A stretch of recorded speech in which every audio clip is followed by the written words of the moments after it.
শান্তির একটা জিনিস, দিলটা ঠান্ডা হয়ে যায়, শান্তি লাগে না?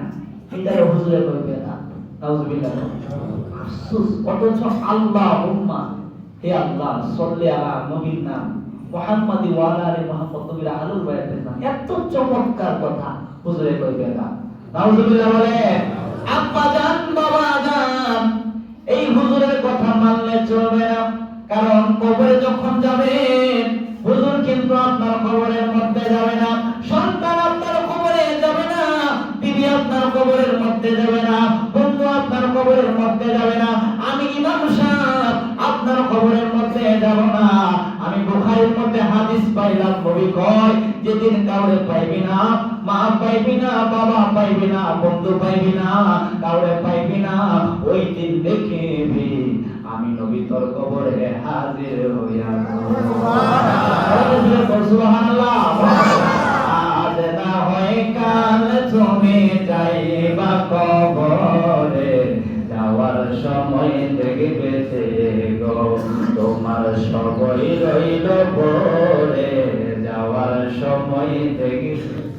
মহব্বতে আদাতা গেল তাতি গেল, কেউ এলো না ফিরে, তোমার যাইতে হইবে গো বাবা অন্ধকার কবরে, তোমার যাইতে হবে গো।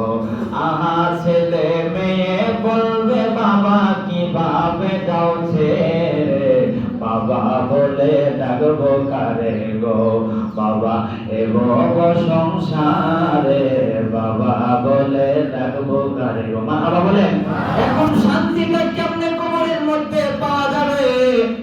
আব্বা জান, বাবা জান, শান্তির জন্য মানুষ 5 তলা বিল্ডিং বানায়, 10 তলা বিল্ডিং বানায়, ঘরের মধ্যে এসি ফিট করে, হেলিকপ্টার দিয়া চলে, এরোপ্লেন দিয়া চলে, শান্তির জন্য। এর জন্য শান্তির জন্য।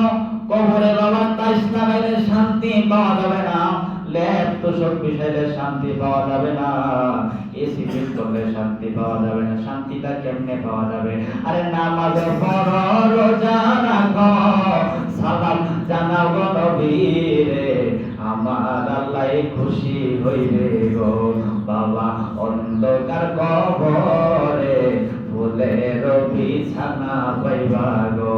বলে না আজ না হয় কাল তুমি যাইবা কবরে, যাওয়ার সময় দেখবে গো তোমার সবই রইল পড়ে, যাওয়ার সময় দেখবে। হুজুরে বলেন মারহাবা। আব্বা